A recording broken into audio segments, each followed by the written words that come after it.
Apa itu gula darah? Mengapa gula darah penting bagi tubuh kita? Seperti ini kira-kira Sobat Kata Dokter.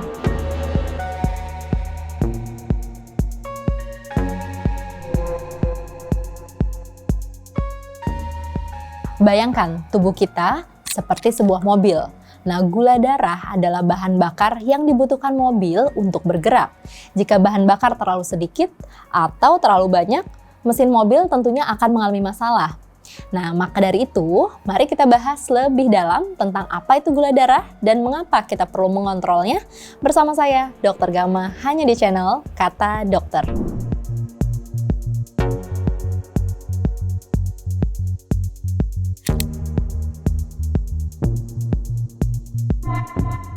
Nah, gula darah atau glukosa glukosa darah adalah konsentrasi glukos yang terdapat di dalam aliran darah. Nah, gula darah ini adalah jenis glukosa yang dihasilkan dari makanan yang kita konsumsi tentunya.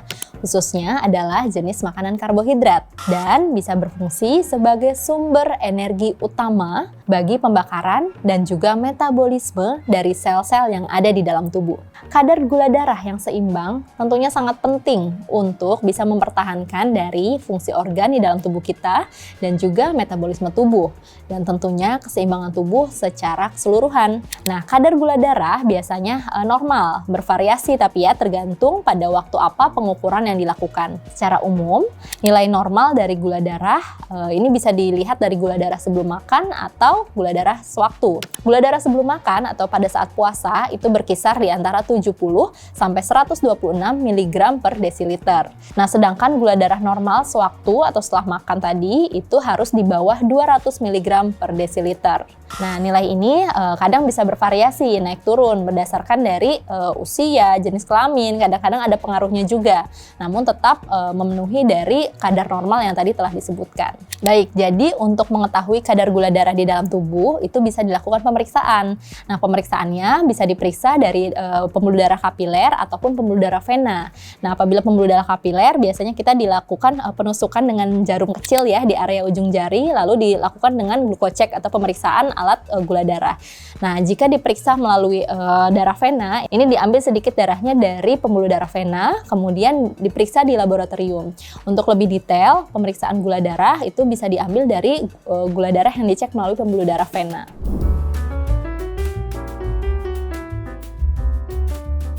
Penyakit gula darah itu sebenarnya kondisi yang terkait dengan bagaimana sih pengaturan gula darah atau glukosa di dalam tubuh. Nah, seperti yang kita tahu, glukos atau gula dalam darah itu merupakan sumber energi utama bagi sel di dalam tubuh manusia. Tapi, pada penderita diabetes, glukos atau gula darah tadi tidak dapat digunakan secara maksimal oleh tubuh. Kenapa? Karena diabetes sendiri adalah penyakit kronis yang ditandai dengan tingginya kadar gula di dalam darah. Kadar gula atau glukosa di dalam darah itu dikendalikan oleh hormon. Yang kita tahu hormonnya adalah hormon insulin ya.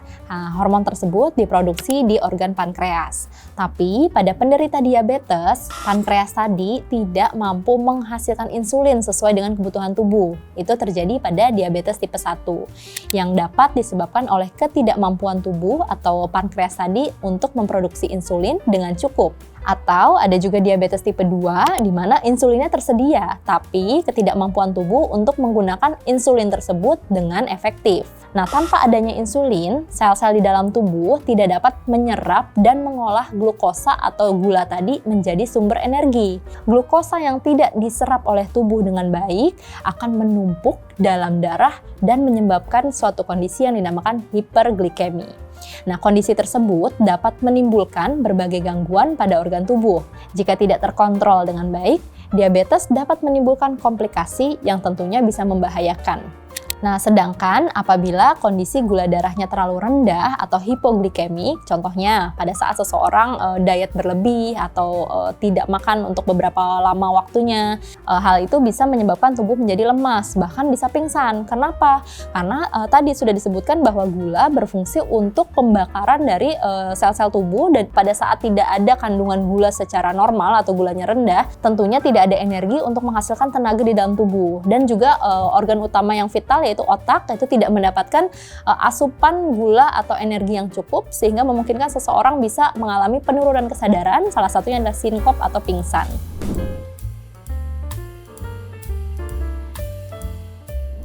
Nah, kadar gula darah yang seimbang itu sebenarnya sangat penting untuk mempertahankan dari fungsi organ, metabolisme, dan juga kesehatan kita secara umum ya. Tapi kadar gula darah dalam tubuh yang tinggi itu dinamakan hiperglikemik, atau ada juga kondisi hipoglikemik tadi atau gula darah yang rendah. Itu penyebabnya banyak sekali. Contohnya penyakit diabetes, itu nomor 1 paling tinggi penyebab utama dari hiperglikemik.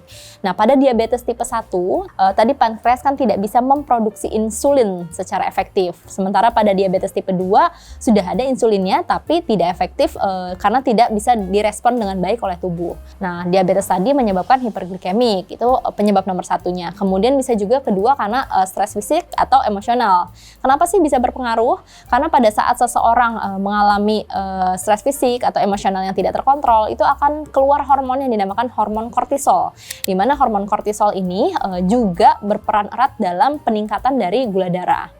Nah, bisa juga yang ketiga karena konsumsi makanan yang tinggi kadar gulanya atau karbohidrat simpleks tadi atau sederhana, contohnya adalah gula dan juga tepung. Nah, nasi putih juga terkadang tinggi ya kandungan kadar karbohidrat simpleksnya. Nah, hal itu juga bisa menyebabkan lonjakan atau peningkatan dari gula darah secara cepat. Kemudian untuk orang-orang yang memiliki aktivitas fisik yang rendah, itu juga bisa mengganggu metabolisme dari glukosa. Lalu tentunya orang-orang dengan obesitas atau kelebihan berat badan. Kenapa sih? Karena itu bisa menurunkan sensitivitas dari insulin. Jadi penyerapan gulanya agak terhambat. Nah, itulah beberapa penyebab yang bisa menimbulkan tingginya kadar gula di dalam darah. Kemudian ada juga penyebab dari hipoglikemik, yaitu kadar gula darah yang rendah. Yang pertama tentunya pola makan tidak teratur. Nih, biasa teman-teman yang jarang sarapan di pagi hari dan melewatkan jadwal makan di beberapa waktu. Atau tidak mengkonsumsi makan dengan cukup kalori, karena diet rendah kalori yang terlalu ketat. Nah, kemudian hal tersebut bisa menyebabkan penurunan gula darah. Nah, bisa juga akibat dari penggunaan obat-obatan antidiabetes yang tidak digunakan dengan tepat dan tidak disesuaikan dengan kondisi makan. Misalkan ada beberapa obat-obatan yang dikonsumsinya harus sesaat setelah makan, namun dikonsumsinya pada saat kondisi sebelum makan. Nah, itu juga bisa berpengaruh. Jadi nanti pasien-pasien diabetes tadi bisa mengalami kondisi yang dinamakan hipoglikemik. Jadi memang harus menyesuaikan waktu dan juga cara yang tepat dalam mengkonsumsi obat gula agar tidak menyebabkan kondisi hipoglikemik. Nah, kemudian juga ada aktivitas fisik yang terlalu berlebihan, seperti olahraga dengan intensitas yang tinggi tanpa memperhatikan asupan karbohidrat atau gula, itu bisa menurunkan kadar gula darah dengan cepat. Lalu bisa juga terjadi pada beberapa orang dengan gangguan hati atau gangguan ginjal, ini bisa pengaruh dalam regulasi glukosa darah ya. Ada juga beberapa kasus yang menyebabkan gulanya selalu rendah. Kemudian konsumsi alkohol dalam jumlah yang terlalu banyak, itu juga bisa mempengaruhi metabolisme gula di dalam tubuh, menyebabkan penurunan kadar gula darah.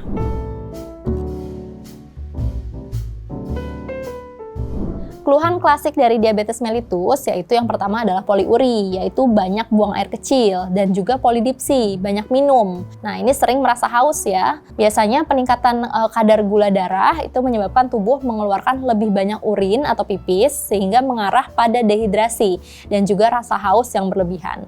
Kemudian tanda klasik yang ketiga yaitu polifagi, banyak makan ya, rasa lapar dan ingin makan, tapi mengalami penurunan berat badan yang tidak dapat dijelaskan sebabnya. Nah, itu tanda utamanya atau tanda klasik dari diabetes. Ada juga ciri-ciri lain dari seseorang yang memiliki penyakit gula darah tinggi atau penyakit diabetes, terutama ya, contohnya yang pertama adalah sering merasa lelah, tidak bisa melakukan aktivitas dengan maksimal. Kemudian kadar gula darah yang tinggi tadi juga bisa mempengaruhi kemampuan tubuh untuk menggunakan glukosa tadi sebagai sumber energi. Jadi yang seharusnya energi tadi bisa dilakukan untuk beraktivitas dengan maksimal, tidak bisa dimaksimalkan, jadi tubuh menjadi mudah lelah, melese, atau gampang pegal-pegal, menyebabkan banyak sekali keluhan-keluhan. Nah, bisa juga terjadi penglihatan yang kabur, agak buram ya. Biasanya ini kalau yang kelebihan gula darahnya sudah dalam jangka waktu yang lama.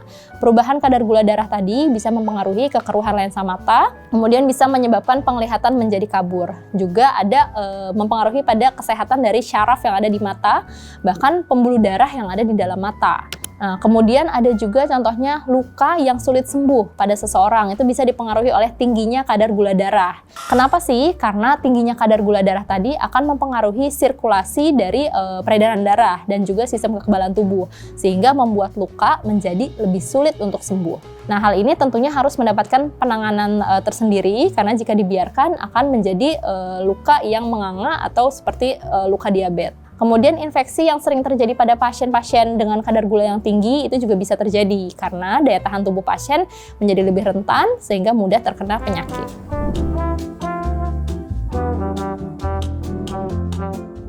Jadi, kita harus menjaga kadar gula darah ya, agar dapat berada dalam rentang yang normal, supaya bisa mencegah komplikasi penyakit diabetes atau penyakit lainnya. Nah, ada beberapa cara yang bisa diikuti untuk mencapai kadar gula darah yang sehat. Yang pertama, diet makanan gizi seimbang dengan mengkonsumsi makanan yang tinggi serat, seperti sayur, buah-buahan, dan juga biji-bijian. Serta kita harus mulai membatasi asupan karbohidrat yang simpleks atau sederhana dan juga membatasi gula-gula tambahan. Yang kedua, olahraga rutin dan melakukan aktivitas fisik secara teratur agar bisa meningkatkan dari sensitivitas insulin di dalam tubuh sehingga membantu mengontrol kadar gula di dalam darah. Yang ketiga, bagi beberapa orang dengan resiko penyakit diabetes, tentunya perlu memantau kadar gula darah secara rutin dan jangan lupa untuk mencatat perubahan yang terjadi. Segera konsul ya ke dokter jika ada kenaikan kadar gula darah di atas batas normal. Yang terakhir, jangan lupa untuk mengelola stres. Kenapa sih? Karena pengaruh sekali ya hormonal dari stres ini bisa mempengaruhi kesehatan tubuh secara keseluruhan. Nah, lakukan hal-hal yang menyenangkan agar bisa membantu menurunkan kadar gula darah. Tidur yang cukup juga bisa membantu dan harus berkualitas tentunya agar bisa memperbaiki regulasi hormon dan metabolisme dari glukosa. Nah, teman-teman juga bisa rutin loh mengkonsultasikan ke dokter atau ke ahli gizi untuk bisa dapat saran nih pola makan yang baik seperti apa. Karena pola makan itu biasanya berbeda-beda antara satu individu dengan individu yang lain. Nah, dengan teman-teman bisa memahami cara mengatur gula darah yang baik, itu sangat penting tentunya untuk kesehatan teman-teman. Karena dengan kita bisa mengetahui gula darah yang normal seperti apa, penyebabnya apa saja yang bisa memunculkan penyakit hiperglikemi atau hipoglikemi, serta ciri-ciri awal penyakit gula darah baik kelebihan maupun kekurangan. Nah, kita semua dapat mengambil langkah-langkah yang baik agar kita selalu dalam kondisi yang sehat. Melalui pola hidup yang sehat dan juga pemantauan kesehatan yang baik tentunya ya, resiko gangguan gula darah dapat diminimalisir dan tentunya kualitas hidup kita menjadi lebih bisa ditingkatkan. Mengelola gula darah itu penting sekali. Kita harus selalu menjaga pola makan, kemudian olahraga secara teratur, dan rutin memeriksakan kadar gula darah. Kita bisa hidup sehat dan berkualitas. Daripada susah nantinya, mending kita mulai dari sekarang. Kamu berhak sehat kok, jangan sampai sakit berlanjut. Saya Dr. Gama, kita bertemu lagi di episode berikutnya. Bye!